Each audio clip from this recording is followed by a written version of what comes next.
स्वास्थ्य क्षेत्र से बेहद भरी खबर सामने आई है, जहां फोर्टिस हॉस्पिटल मोहाली में आधुनिक तकनीकी के जरिए कैंसर मरीजों का सफल इलाज चल रहा है, जिसके साथ ही डॉक्टरों की टीम ने एडवांस रेडिएशन थेरेपी और ब्रेस्ट कंजर्विंग के सर्जरी के जरिए मरीजों को नई उम्मीद जताई, जिसके साथ विशेषज्ञों के मुताबिक इस तकनीकी में ट्यूमर हटाने के सटीक बढ़ी जा रही है, जिसके साथ ही साइड इफेक्ट भी कम हो रहे हैं।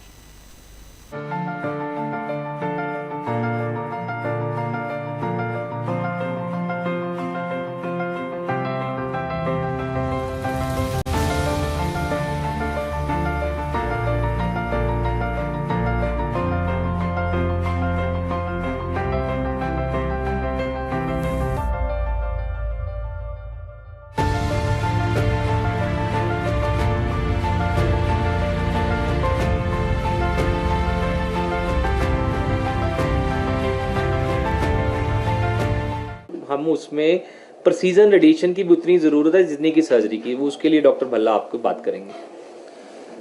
नमस्कार, मैं doctor Narendra Bhalla, radiation oncologist.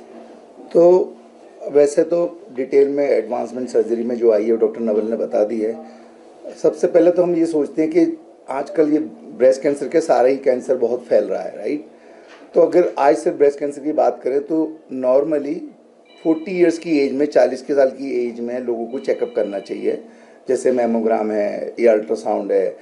90% जो लंप होते हैं ब्रेस्ट लंप, तो उसमें पेन लेस होता है, पेन नहीं होता है और वो बिनाइन होते हैं, वो कैंसर नहीं होते हैं। फिर भी आजकल लोगों को ये डर लगता है पता नहीं कैंसर तो नहीं है, या लोग रूटीनली चेकअप नहीं जाते हॉस्पिटल कि हम चेकअप कराएं। जब तक कुछ परेशानी ना हो तब तक जाते ही नहीं है। बहुत सारे ऐसे लोग में बढ़ भी जाती बीमारी तब भी नहीं जाते। तो ये तो बात रही इसकी कि रूटीन चेकअप करना चाहिए एट एज ऑफ 40। अब जो लंप जब जल्दी पकड़ में आ गया, जैसे सेल्फ एग्जामिनेशन, जैसे महिला पेशेंट या जो भी है नॉर्मल लोग जो नहा रहे हैं या अपने चेकअप कर रहे हैं, तो वो गांठ का पता तो चलता है, यंग में भी पता चलता है, ओल्ड एज में भी। तो दिखाना चाहिए, चाहे अपने गायनी वालों को दिखाएं या डॉक्टर को दिखाएं।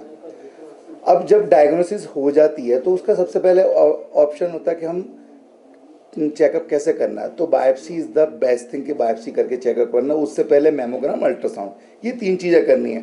जब कंफर्म हो गया बेनाइन है तो उसका अलग ट्रीटमेंट। जब कैंसर कंफर्म हो जाता है फिर हम उसकी स्टेजिंग करते हैं कि कौन सी स्टेज का है, स्टेज 1 है, 2 है, 3 है। उसके लिए जो स्कैन, एक एडवांस स्कैन है, वो पेट स्कैन हम करके देखते हैं कि कहीं और तो नहीं फैला है, वहीं लोकलाइज है। अब ब्रेस्ट कैंसर की सर्जरी में 4 पार्ट आते हैं, वो डिपेंड करता है कि क्या बायोप्सी में, हिस्टोपैथोलॉजी में क्या है। एक तो सर्जरी है सबसे इम्पोर्टेंट, उसके बाद आती है कि इनको कीमोथेरेपी लगनी नहीं लगनी है। बहुत अर्ली स्टेज होता है तो कीमो भी नहीं लगती। कई बार ज़रूरत होती है कि केवल हार्मोन लगती है, रेडिएशन भी नहीं लगती, अगर बहुत अर्ली में तुम्हारा डिटेक्ट हुआ है। तो ज़्यादातर जिनकी ब्रेस्ट कंजर्वेशन सर्जरी हुई है उनमें रेडिएशन लगनी है। फिर हमने देखते हैं कि इनमें हार्मोन रिसेप्टर पॉजिटिव है, नेगेटिव है, क्या उसके हिसाब से हार्मोन की गोली चलनी है नहीं चलनी है, और क्या कीमो देनी है। ये सब डिपेंड करता है कौन सी स्टेज है।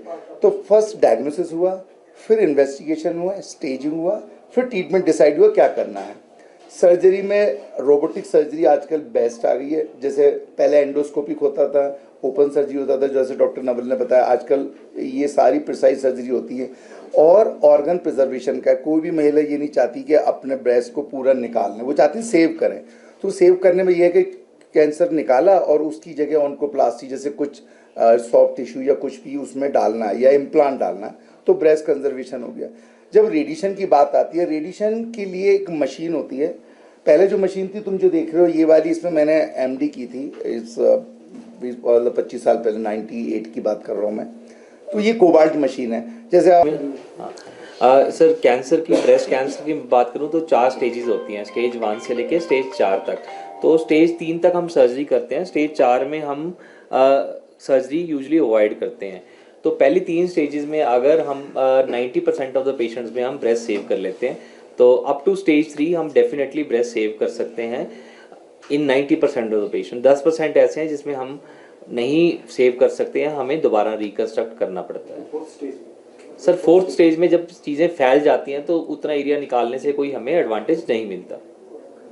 तो ये जो अर्ली स्टेज में होता है, जैसे आपने बताया इन्फेक्शन अगर हो जाता है फिर इलाज करते हैं, हाँ जी, तो इसका टोटल खर्चा कितना आ जाता है? सर ये सब जब भी हम कहीं भी जाते हैं तो सबसे पहला सवाल आता है खर्चा, क्योंकि वो सबसे इम्पोर्टेंट एस्पेक्ट है।